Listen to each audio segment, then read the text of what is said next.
આગામી દિવસોમાં ભારે પવનના તોફાનો, વિન્ડ ગસ્ટ અને લગભગ ઝડપી પવનો ને સાથે સાથે ક્યાંક વરસાદ, ક્યાંક મેઘગર્જના અને ભારે વિન્ડ ગસ્ટ સાથે સમુદ્ર કિનારે ભારે પવન ફૂંકાવાની શક્યતા રહે છે. જેમાં લગભગ તારીખ 28, 29 અને 30માં ગુજરાતના ભિન્ન ભાગોમાં ભારે વિન્ડ ગસ્ટ પવન ફૂંકાવાની શક્યતા રહે છે. લગભગ સામાન્ય પવન 10થી 15 કિલોમીટર અને વિન્ડ ગસ્ટ 35 કિલોમીટર અને દરિયા કિનારા ભાગોમાં 40 કિલોમીટર ઉપર ફૂંકાવાની શક્યતા રહે છે.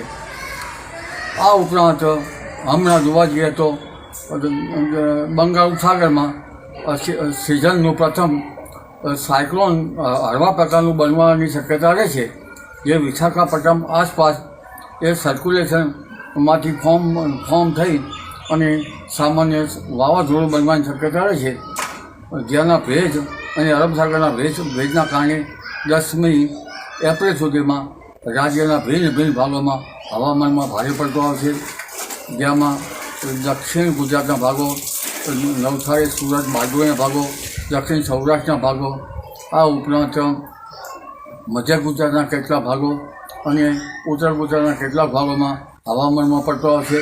દેશના ઘણા ભાગોમાં હવામાનમાં પલટો આવશે અને ત્યાં ગાંધી, વંટોળ અને લગભગ દેશના ઉત્તરીય પર્વતો પ્રદેશોમાં મેઘગર્જના સાથે કમોસમ વરસાદ થવાની શક્યતા રહે છે.